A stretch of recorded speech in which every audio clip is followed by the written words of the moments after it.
Open a My World account on the African Bank app and enjoy 0 monthly fees and 6 transactional accounts in one. Zwagala to the bank that believes in you. African Bank, audacity to believe.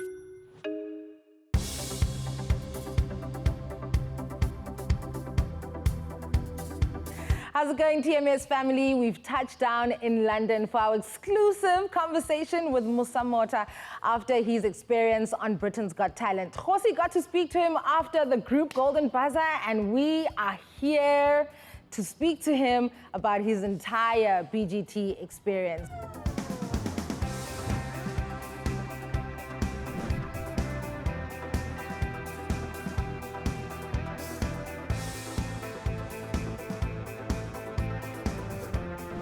Musa, thank you so much for giving us your time and joining us on the morning show. Thank you. How are you feeling? Feeling good. Everything is coming into order, you know. Yeah, it's finally happening.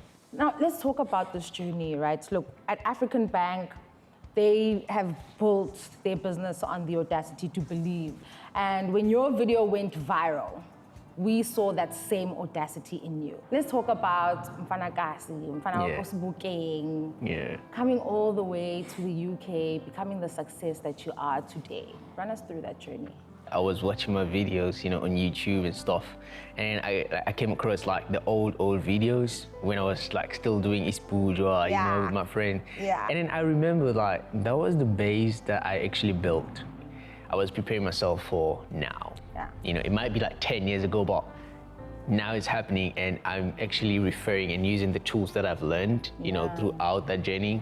I've realized that a lot of things that are actually happening in my life are happening because I took charge, you know, took charge, courage. The journey was not really that smooth, it was like a fluctuating thing going on. At the end of the day, man, you know, it's happening, you know, I'm the type of person who, when I think about it, I just feel it. If I feel it, I want it. If I want it, I need it. And if I realize that I need it, then I go for it. I would ask you for like, yo, what do you think about this? Sure. And then usually people are like, nah, I don't think you should do that. The moment you say stop, bro, it's like you're putting a gas on the pedal. Yeah, bro. and you go for it. Yeah. You're like, let's see now. Exactly. That's how I got here. Then you go through that tough period in your life. After being diagnosed with cancer, then your leg needing to be amputated, and then the decision to dance.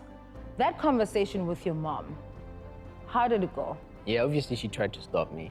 I mean, I've been dancing for like more than 10 years. Half of the 10 years, she's been like, nah, I'm not approving this.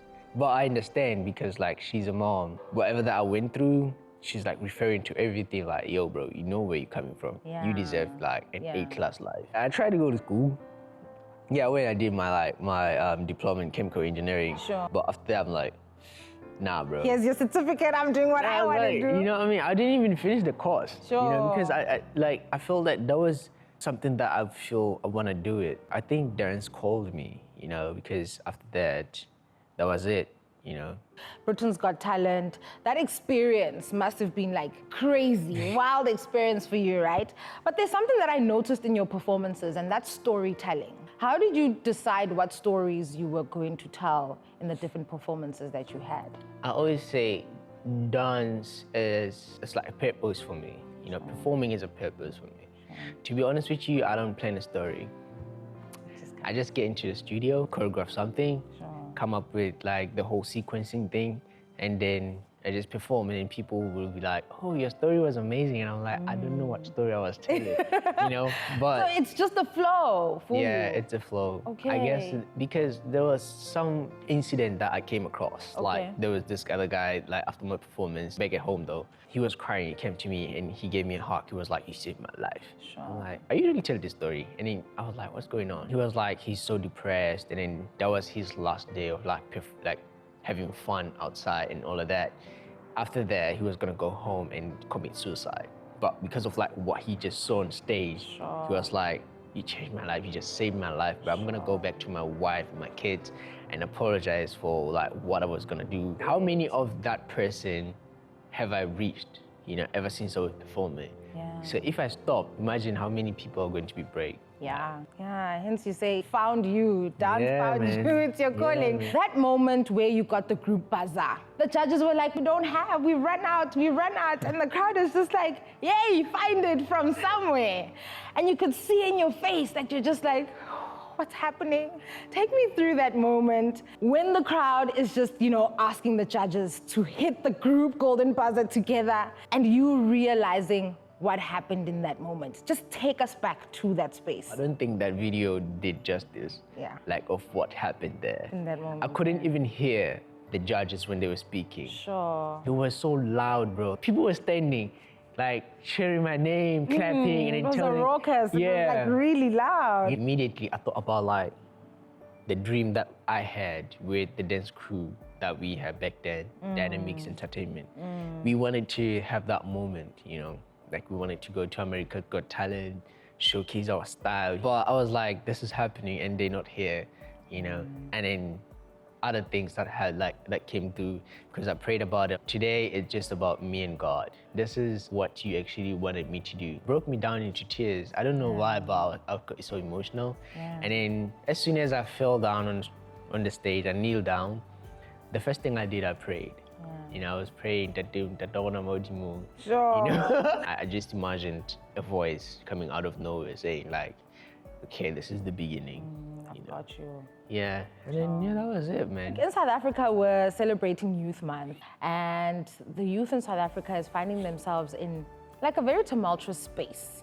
Some people have lost hope. Some people are just feeling like maybe their breakthrough is not on the way.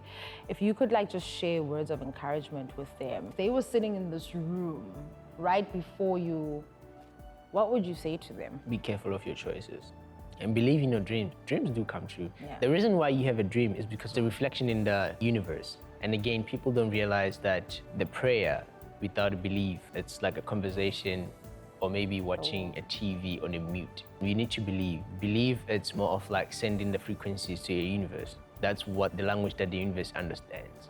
All right, that was Musa Motha with us right here on The Morning Show. Still in conversation with him, still more days to spend with him. So stay with us. We'll be right back with a whole lot more on TMS. I'm the true believer and a true example of breaking the word impossible into true. I am possible. I thank you so much.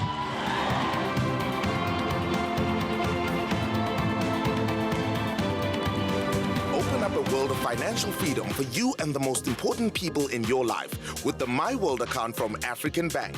As SA's first bank account made to share, you will get to enjoy up to 6 transactional accounts with 0 monthly fees plus earn interest on a positive bank balance. Zwagala to the bank that believes in you. Easily open up an account online. No need for a deposit fee to activate your account. African Bank, audacity to believe.